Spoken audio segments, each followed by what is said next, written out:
Il dit, j'ai un projet de bonheur et non de malheur pour vous. Alléluia. Donc tout ce que Dieu veut pour vous et moi, c'est que nous puissions vivre, expérimenter, rester longtemps dans ce qu'il nous a donné. Raison pour laquelle nous avons parlé de ces 4 piliers qui devaient être premièrement restaurés dans la vie d'un enfant de Dieu. Dis avec moi restauration. Dis encore avec moi restauration.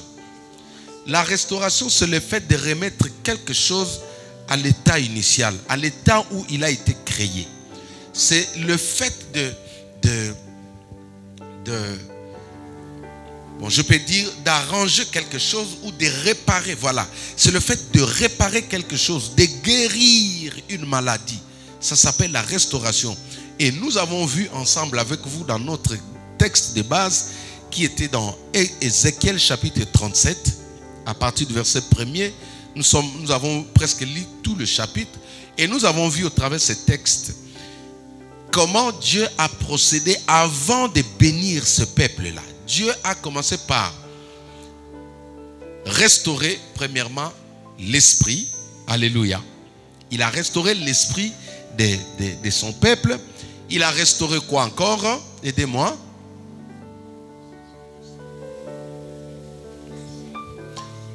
L'esprit, le nerf, la chair, la peau. Est-ce qu'on peut acclamer l'Éternel? Quand vous regardez sur le plan naturel, quand on construit une maison, on prend d'abord soin de lever des grands piliers. Amen. On dresse d'abord des colonnes principales. Cet immeuble-là, quand il a été construit, la première des choses qu'ils ont fait, ils ont coulé de béton. Ce que nous voyons là. Ça dit tout ce qui vient après, on appelle ça des cloisons, des séparations, des murs de séparation. Ça vient après.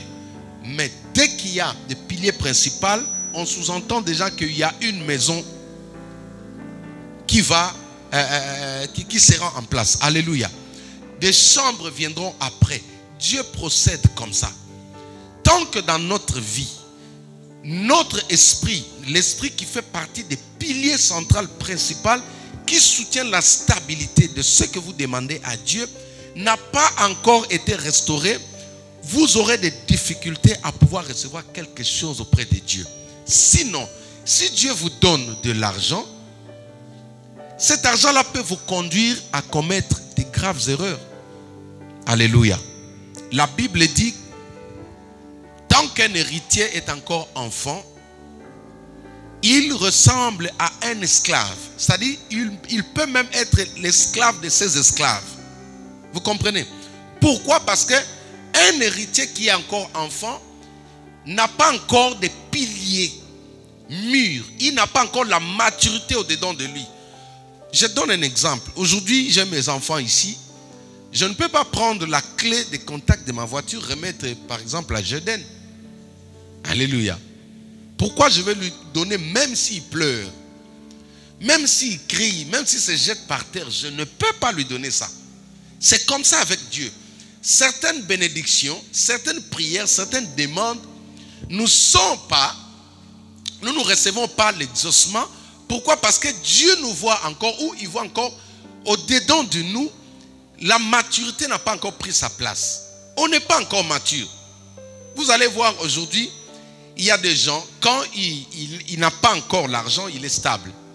Hein? Sans argent, je vous ai donné, raconté mon histoire, je vais vous faire rire un peu. La première fois que j'ai touché $100 dans ma vie, alléluia, ça m'a fait parler. Alléluia. Je me rappelle encore qu'il y a quelqu'un qui m'a provoqué, je lui ai dit, Naroli Moussayo Sosakainanga. Kolimu, ça veut dire je vais te coffrer, je vais t'envoyer en prison comme on dit. Et ça c'était l'orgueil. Vous savez pourquoi? Parce que c'était ma toute première fois de toucher à $100, un billet de $100. Au-dedans de moi, il n'y avait pas encore la maturité, il n'y avait pas encore la maîtrise de ces choses-là. Et ça m'a fait parler, j'étais devenu orgueilleux. Je suis allé voir ma femme à l'époque, on était encore de fiancés. Je lui ai dit, je vais t'amener en Europe. On va aller faire un tour en Europe, alors que la force que j'avais, c'était $100, ça ne suffit même pas pour un passeport. Et moi-même, je n'avais pas encore de passeport. Alléluia. Quand vous demandez quelque chose, pourquoi Dieu ne nous donne pas certaines choses? Dieu a toujours raison.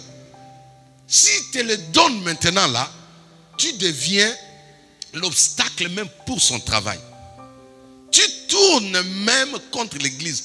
Beaucoup de gens qui tirent sur l'église aujourd'hui, vous allez comprendre, ce sont des gens qui n'ont pas été préparés à recevoir.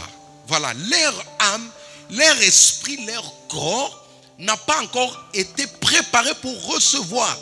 Une bénédiction, c'est comme un feu qu'on te donne.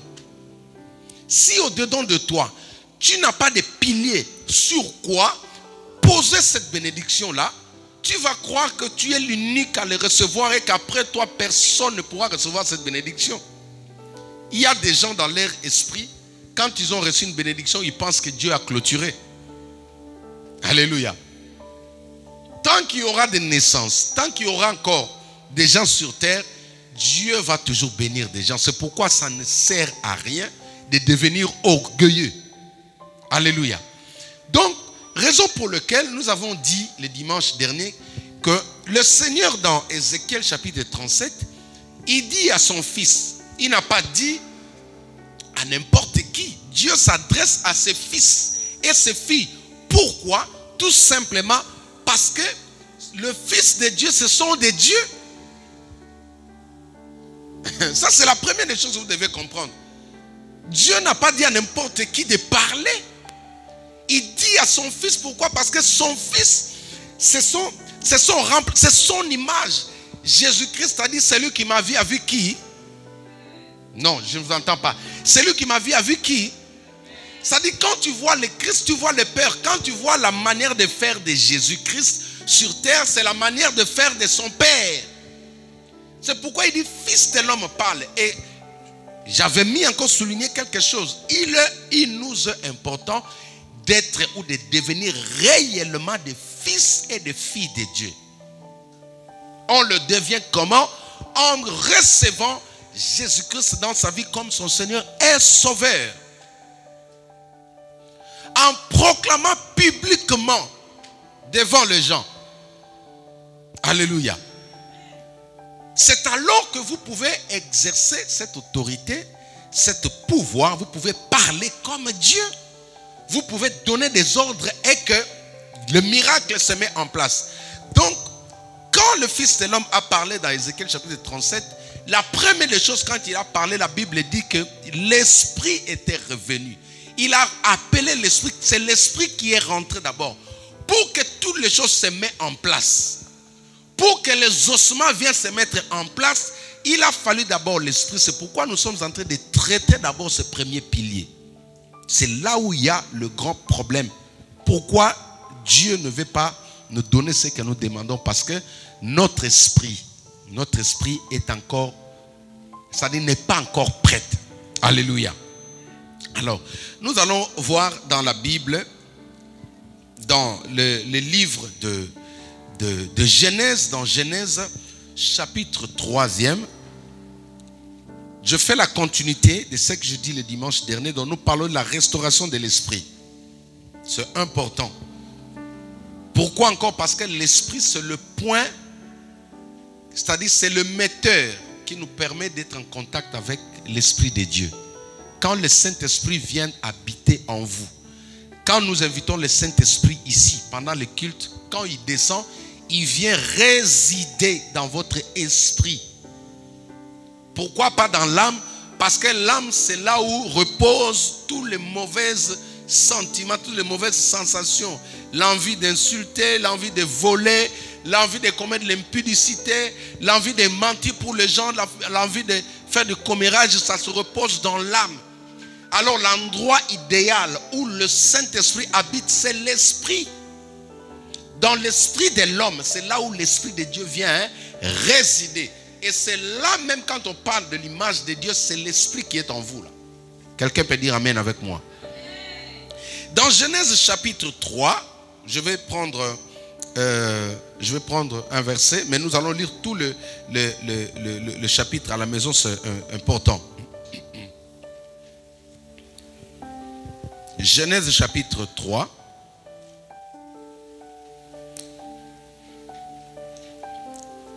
Verset 1er. Le serpent était le plus rusé de tous les animaux des champs que l'Éternel Dieu avait fait. Il dit à la femme, Dieu a-t-il réellement dit, vous ne mangerez pas de tous les arbres du jardin? La femme répondit au serpent, nous mangeons du fruit des arbres du jardin, mais quant au fruit de l'arbre qui est au milieu du jardin, Dieu a dit, vous n'en mangerez point. Et vous n'y toucherez point de peur que vous ne mouriez.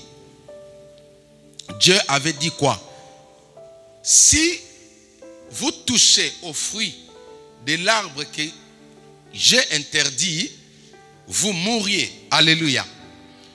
La mort ici, comme j'avais expliqué le dimanche dernier, la mort c'est un processus. La mort c'est un processus, suivez-moi très bien. Quand on parle, quand on constate la mort d'une personne, en réalité, ce n'est pas le même jour où la personne est décédée.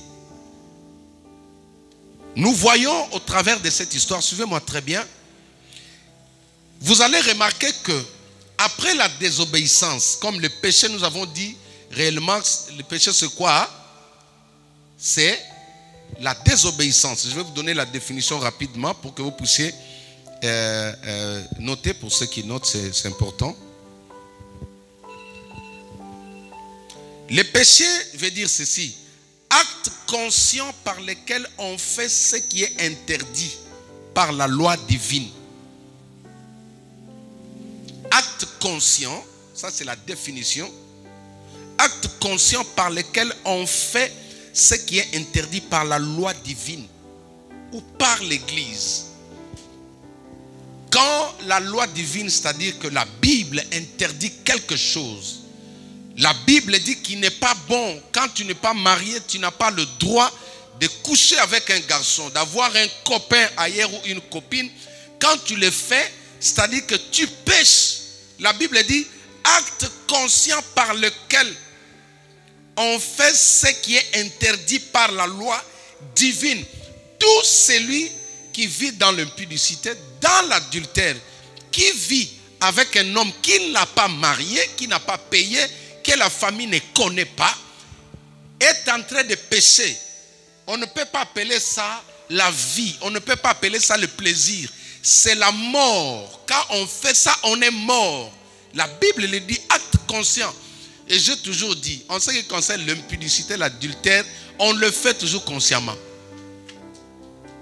Parce que c'est un processus. Personne ne peut venir dire que non, j'étais surpris directement. Non. Il ne faut pas nous dire ça. J'étais surpris déjà, j'étais sur le lit. Non. Tu es sorti chez vous, tu as menti à tes parents.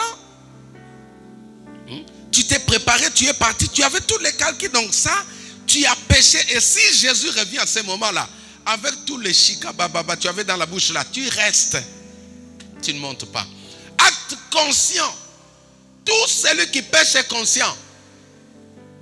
Même celui qui ne prie pas, il y a une voix qu'on appelle la conscience. La conscience, on ne peut pas la corrompre. Nous avons vu quelqu'un qui était dans le bain de l'ivresse. Dans le bain de l'ivresse. Alléluia. En train de prophétiser sur nous et dire aux gens que ceux-là, ce sont les serviteurs de Dieu. Donc, quelque part, malgré dans cette... C'est pourquoi depuis un certain temps, j'ai stoppé avec des fêtes. Alléluia. Je dis à ma femme, il ne faut pas m'en vouloir. Je ne veux plus encore. Ce n'est pas encore mon environnement. Je ne me sens plus à l'aise dans des fêtes. Alléluia. Je vais revenir sur ce que je disais. Vous allez remarquer que Dieu dit à la femme, c'est-à-dire à Adam et Ève, il dit, quand vous mangerez, si vous mangez les fruits dont je vous ai interdit, vous mourriez. Il parle de quelle mort ici? Il parle de la mort spirituelle.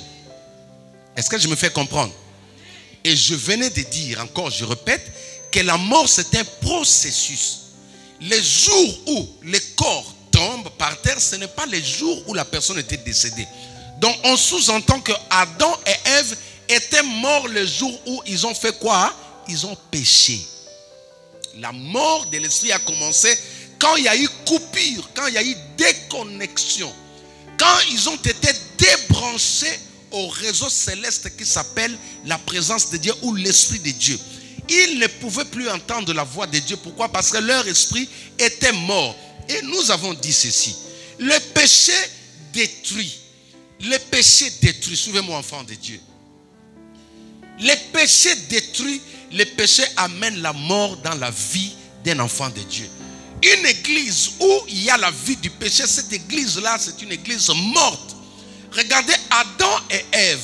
C'était des personnes, avec la mort, ils ont pu accoucher les enfants. Avec la mort, ils ont pu construire des maisons.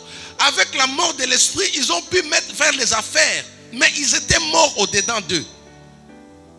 C'est pourquoi j'avais encore ouvrir une parenthèse en disant que quand dans vos rêves, parce que Job 33, 14 à 15 dit ceci, que Dieu nous parle d'une manière ou d'une autre. Cependant, nous ne faisons plus attention. Alléluia.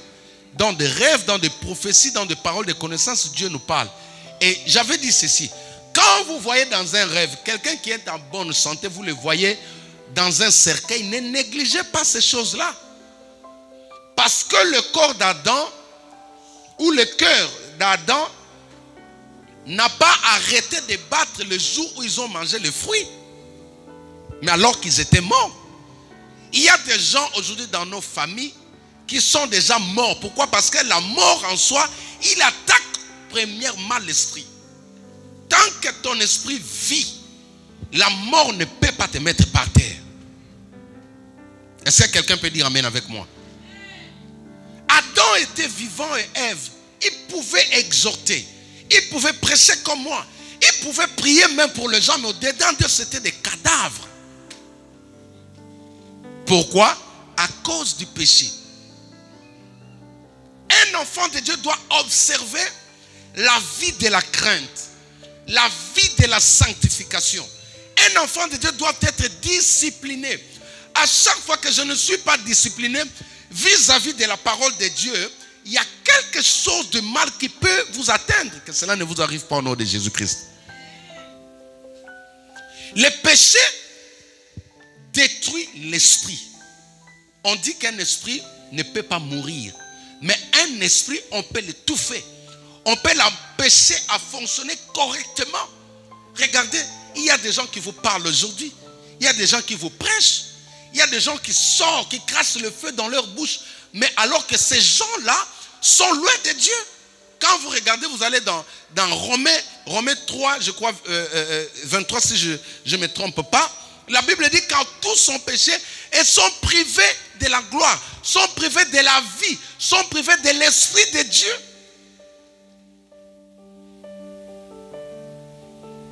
La vie du péché, quand je parle de péché ici, je ne parle pas seulement de l'adultère. Quand bien même que cela aussi fait partie. La fornication, c'est un péché. Alléluia. Les mensonges, c'est un péché. Ça détruit l'esprit. Votre esprit ne sera pas efficace. Vous ne serez pas à mesure de voir quelque chose, d'intercepter des signaux de la part de Dieu. Quand Dieu vous parle, il vous parle directement.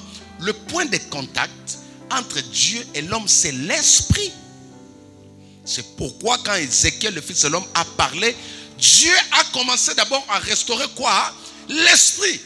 Mais nous avons des esprits qui dorment aujourd'hui dans nos églises. Nous avons les esprits qui ne fonctionnent pas. Nous avons des esprits qui sont écrasés, qui ne peuvent pas reproduire des bons résultats, tout simplement parce que les gens vivent dans le péché. J'ai entendu quelqu'un, un jeune serviteur de Dieu, dire que non, je ne peux pas rater l'enlèvement à cause de l'impudicité. Alléluia. Il y a des pasteurs aujourd'hui qui enseignent ça. Donc, ce que je fais, suivez-moi, ce que je fais à cause de l'impudicité ou de l'adultère, Dieu ne peut pas m'abandonner. Moïse, le grand prophète, il a juste désobéi de faire. Il n'a pas pris une autre femme. Son péché, c'était quoi? Dieu lui a dit de frapper le rocher. Et lui, il a fait quoi? Pardon? Il a frappé plusieurs fois. 2 fois. Alléluia. Sans le savoir même que les rochers qui étaient devant lui là, c'était la personne de Dieu lui-même là. Alléluia.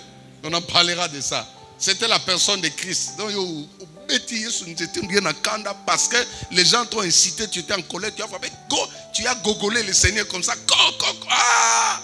C'est pourquoi il a dit, ah non mon petit, là tu es parti trop loin. Écoute, comme tu as fait ça, tu vas seulement voir la terre promise. Que cela ne vous arrive pas. Ça dit que tu sois surpris, les gens sont partis. Alléluia.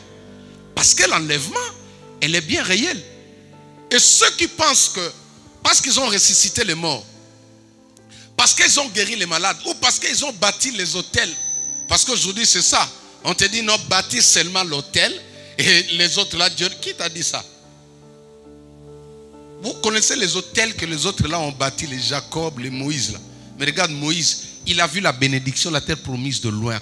Pourquoi? Parce qu'il a désobéi. Son péché c'était la désobéissance. De nos jours, on pouvait dire que non, c'était un petit péché. Alléluia. Alléluia. Le péché affecte votre esprit. Et quand l'esprit est affecté, il est semblable à un homme qui est mort. Il ne peut pas avoir la vie.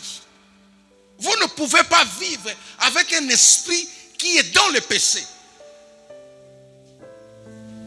C'est pourquoi nous devons apprendre comment marcher avec Dieu.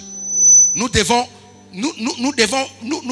apprendre comment vivre dans la sanctification avec Dieu. Chers amis, j'ai toujours dit à ma femme, en matin, il y a certaines choses qu'il faut fuir. Hein, mes filles? Tu vois un garçon, tu sais qu'il est beau. Toi-même, tu sens que non, tu l'aimes. Mais il t'amène dans des... Il est tout le temps sur WhatsApp, il t'écrit des mots. Tu sens que tu commences à être séduit, mais tu les gars, il faut le bloquer. Les jeunes, amen. Mais plus tu te contentes de ça, le monde dit quoi? L'appétit vient quoi? Les jours où il va t'amener, tu ne pourras pas. Ça dit, tu seras comme une personne qui est ivre. Tu ne pourras pas te contrôler.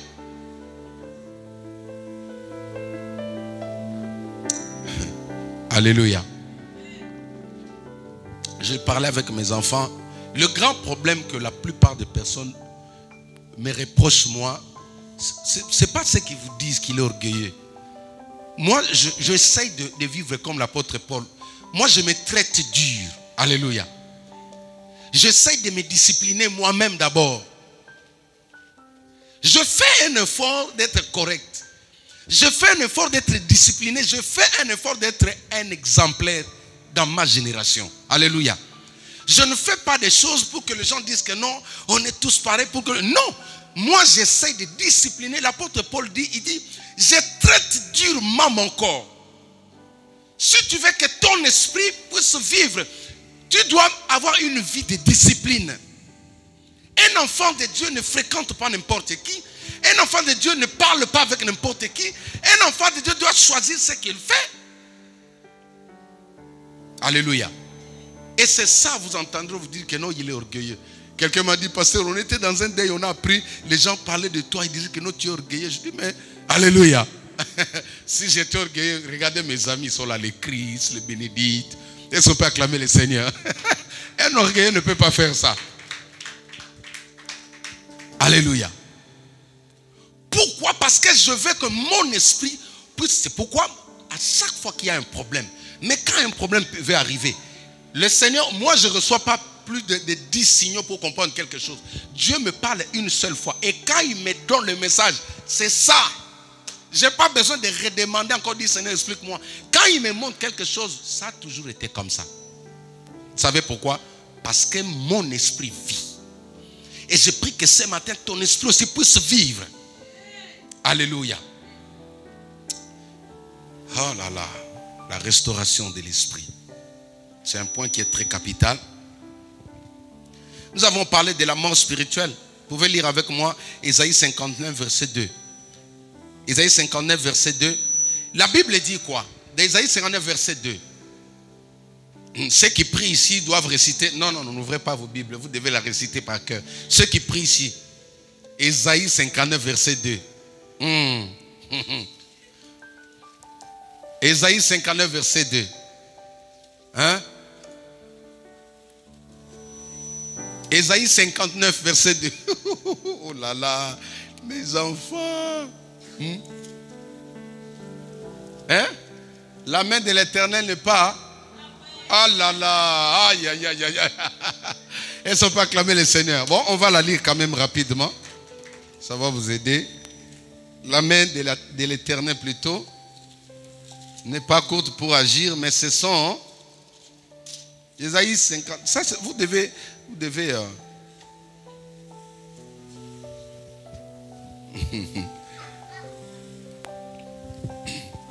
Commençons au verset 1er. Non, la main de l'Éternel, Ésaïe 59, à partir du verset 1er jusqu'au 2e. Non, la main de l'Éternel n'est pas trop courte pour sauver, ni son oreille trop dure pour entendre, mais ce sont vos crimes qui mettent une séparation entre vous et votre Dieu.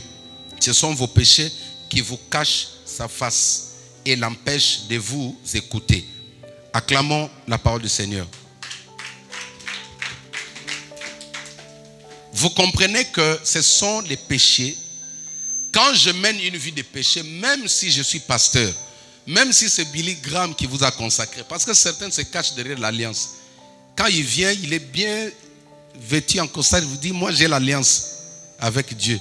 Donc cette alliance-là lui permet de prendre une femme d'autrui. S'il peut prendre une femme, l'alliance va le protéger. Il prend l'exemple de David et de Salomon. Vous savez pourquoi Salomon a écrit vanité de vanité, tout est vanité. Salomon a fini par devenir idolâtre. Elle est partie sortir avec des femmes qui étaient dans la sorcellerie. La carrière de Salomon était médiocre à la fin. Cette personne que tu penses que l'alliance l'avait protégé, il a fini malheureux. Il dit vanité de vanité. Quelqu'un que Dieu avait donné l'argent, avait donné la sagesse. Il est parti vers les femmes. Pourquoi? Parce qu'il pensait avoir l'alliance. Il n'avait pas peur du péché. Chers amis, le péché détruit l'esprit. Jusqu'à ce qu'il a pris une femme sorcière qui a mené des statues. Il était devenu idolâtre. Certaines personnes le disent. Pourquoi? À cause de ses péchés. Il voulait tout avoir. Le péché, ce n'est pas une bonne chose. On parlera de ça. Aujourd'hui, je voulais juste nous montrer que quand vous péchez, quelque chose dont votre conscience vous interpelle de ne pas faire, ne le faites pas. Quand votre conscience vous dit ne fais pas, ne fais pas. Pourquoi? Parce que vous péchez. Quand vous péchez, directement vous êtes en train d'endommager l'esprit. C'est-à-dire que vous êtes en train de parler, de dire à l'esprit de Dieu, va-t'en.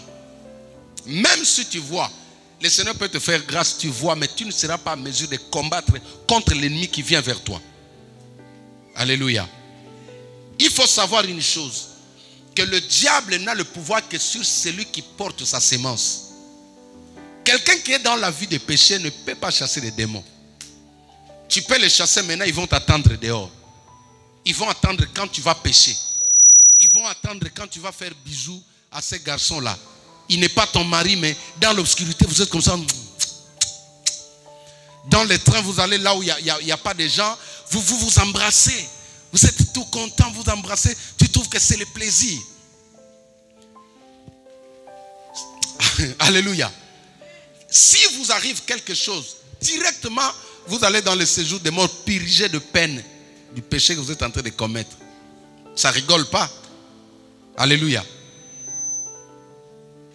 Le péché, tout ce que votre esprit vous interpelle de ne pas toucher, tout ce qui est contre la parole de Dieu, quand tu le fais, tu pêches. Même si tu donnes à l'église. Donner à l'église permet à Dieu de vous bénir, de préparer une couronne quand vous serez au ciel. Et ici sur terre aussi on vous donne. Parce qu'il y a des gens aujourd'hui qui soutiennent les églises mais qui sont dans les péchés, qui ont un esprit mort. Moi les choses de Dieu ça ne me regarde pas. Mais je vais prendre seulement ma dîme, je vais donner. Oui, même la dîme quand tu donnes, la dîme ne te fait pas hériter le royaume des cieux. La dîme fait en sorte que tes finances soient protégées. La dîme fait en sorte que tu aies la multiplication financière. Mais le péché, c'est quelque chose qui est grave. Adam et Ève ont survécu pendant longtemps, mais loin de Dieu. Il a fallu que quelqu'un puisse venir encore. Dieu lui-même puisse venir. Et son père acclamait le Seigneur.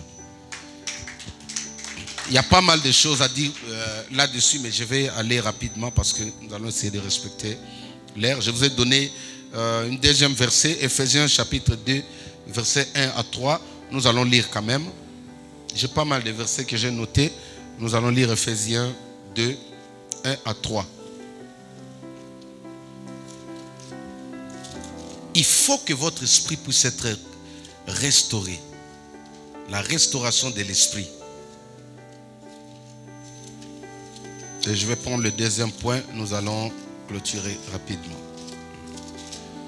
Je voudrais encore insister, rappeler à tout le monde que nous commençons le culte à 10h pile pour finir à midi. Amen. Je prie que le Seigneur vous donne la force de pouvoir vous réveiller aussitôt, de vous préparer déjà le dimanche soir pour être là à l'église. C'est important.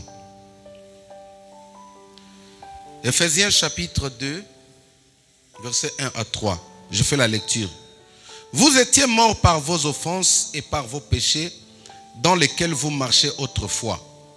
Vous voyez? Selon le train de ce monde, selon le prince de la puissance de l'air. C'est l'esprit qui agit maintenant dans le fils de la rébellion. Il parle déjà du diable. Nous tous aussi étions de l'air, nombre. Ça c'est Paul qui dit que lui aussi faisait partie de ces gens-là qui péchaient. Et nous vivions autrefois selon les convoitises de notre chair, accomplissant les volontés de la chair et de nos pensées. Et nous étions par nature des enfants de colère. Paul était colérique comme les autres. Mais Dieu, verset 4, qui est riche en miséricorde à cause du grand amour dont il nous a aimés, nous étions morts par nos offenses, nous a rendus à la vie avec Christ. C'est par la grâce que vous êtes sauvés non. Il nous a ressuscités ensemble et nous a fait asseoir ensemble dans le lieu céleste en Jésus-Christ, afin de montrer dans les siècles à venir l'infinie richesse de sa grâce par sa bonté envers nous en Jésus-Christ. Acclamons la parole du Seigneur. Autrefois, quand nous étions dans le péché, nous étions morts. Mais en Jésus-Christ, alléluia, le Seigneur est venu nous redonner la vie. Cette vie-là, il a commencé où? Dans notre esprit. L'esprit qui était mort. Le péché tue d'abord l'esprit. Alléluia. Parce que ce même péché-là, il va attaquer maintenant les trois autres piliers. Il commence à tuer l'esprit. Après, il attaque les trois autres piliers. C'est-à-dire, pardon, suivez-moi. Il tue quoi? Le deuxième, le nerf. Et le troisième, la chair et la peau. Nous allons voir cela, vous allez voir que ça a des conséquences. C'est pourquoi il y a aujourd'hui le VIH, les maladies vénériennes comme ça. Tout ça, c'est à cause du péché. Il a commis le péché a frappé d'abord son esprit, après il commence à déstabiliser. Nous allons parler de toutes ces choses-là. Mais nous comprenons ici que même Paul avait connu cette expérience-là. Chers amis, marchez dans la consécration. Alléluia. À la main puissante de l'Éternel, si tu veux voir la gloire de Dieu, la consécration fait partie. La sanctification. Quelqu'un qui craint Dieu, qui reste là, qui prie, la main de Dieu se manifeste sur lui. Pourquoi les gens qui viennent après nous à l'église, ils voient la main de Dieu aussitôt? Parce que eux, quand ils viennent là, ils sont déterminés, ils sont disciplinés. Quand Dieu dit d'abandonner, ils abandonnent. Il y a des gens qui sont dans l'église qui ne veulent pas laisser certaines choses, certaines habitudes. Quand le pasteur dit d'arrêter, il faut arrêter. Quand le pasteur dit de laisser, il faut laisser. On dit, la définition, on dit que c'est un péché d'agir avec conscience contre même ce qui est dit dans l'église. Hein? Lisez avec moi. La définition du péché. Acte conscient par lequel on fait ce qui est interdit par la loi divine et par l'église. Quand l'église dit de ne pas faire ça, on dit d'abandonner de prendre la bière. Toi, tu dis non, mais est-ce que le pasteur... Si tu continues, tu pêches déjà. Alléluia. Faites asseoir, calmer l'enfant. Faites asseoir l'enfant. Deuxième point rapidement, je vais parler de l'assoupissement. C'est là où nous allons clôturer. L'assoupissement. Alléluia. Proverbe chapitre 24, à partir du verset 32. Jusqu'au verset 33. Proverbe 24, ça c'est le deuxième point, nous allons clôturer, l'assoupissement. Ça c'est toujours des choses qui attaquent l'esprit. Amen. Ce sont des choses qui attaquent l'esprit pour faire déstabiliser votre esprit, pour couper, mettre une rupture entre toi et Dieu. L'assoupissement. Proverbe 24, verset 32, la Bible dit, j'ai regardé attentivement et j'ai tiré instruction de ce que j'ai vu. Un peu de sommeil, un peu d'assoupissement, un peu de croiser le main pour dormir. La pauvreté te surprendra comme un rôdeur et la disette comme un homme en larmes.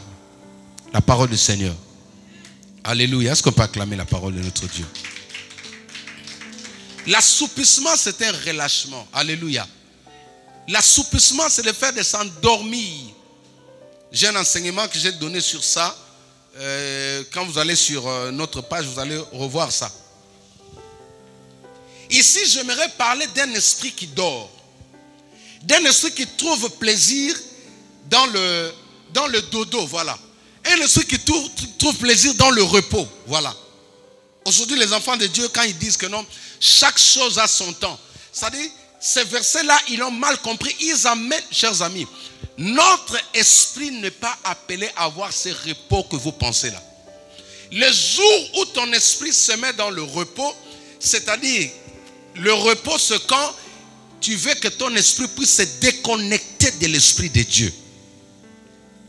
Tu entendras des gens, même des intellectuels qui disent, ils s'accordent toujours à ça. Chaque chose en son temps. Alléluia. Chaque chose en son temps. Mais est-ce que tu sais que l'esprit, c'est un moteur qui est censé vivre 24 heures sur 24 dans la vie de l'homme? Parce que même quand, soi-disant, tu vas te reposer là, tu peux être attaqué. Même quand tu dis que tu es en vacances, ça dit que je m'éloigne d'abord de Dieu. Je ne veux plus entendre parler de Dieu. Ça s'appelle de l'assoupissement. Nous avons des gens aujourd'hui. Christ, occupe-toi un peu de l'enfant. Faites-le asseoir là-bas derrière, s'il vous plaît. Amen. Alléluia. Les jours où tu dis non, j'ai beaucoup prié. Chaque chose en son temps. On est parti à l'église depuis longtemps jusqu'au non. Aujourd'hui, j'aimerais d'abord prendre aussi un peu de l'air. Ça dit que toi-même, tu te déconnectes de l'esprit, de la présence de Dieu. Tu y es semblable à un homme mort. La Bible dit que ces ossements n'avaient pas de vie. C'était des hommes, c'était des cadavres. Il n'y avait pas d'esprit en eux. Quelqu'un qui tombe dans l'assoupissement a des conséquences. Un esprit qui est déconnecté à Dieu a des conséquences. Un esprit qui s'éloigne de Dieu a des conséquences. C'est pourquoi la Bible parle de la pauvreté. On parle de la pauvreté. On dit la pauvreté te surprendra comme un rôdeur. La disette, que cela ne t'arrive pas au nom de Jésus-Christ. Tu n'as pas compris. Je disais que cela ne t'arrive pas au nom de Jésus-Christ. Le Saint-Esprit me disait ceci la nuit quand je méditais, me dit, Jacques, dis à mon peuple, chaque fois qu'un enfant de Dieu tombe dans l'assoupissement, il perd quelque chose. Chaque fois qu'un homme de Dieu tombe dans l'assoupissement, c'est-à-dire que c'est un relâchement dans les choses de Dieu, un relâchement vis-à-vis de la présence de Dieu, il perd quelque chose. Proverbe nous montre que quand quelqu'un est dans l'assoupissement, la pauvreté va venir. La pauvreté va l'attaquer. Le blocage va l'attaquer. Vous savez pourquoi vous avez du mal à recevoir certaines choses? Pourquoi votre vie stagne, elle tourne en rond? Parce que votre esprit est dans l'assoupissement. Elle ne veille pas. Nous sommes appelés aujourd'hui à avoir un esprit éveillé. Alléluia. Moi, je fais cet exercice. La plupart des fois que j'ai reçu les attaques, même dans la journée, c'était les moments où je me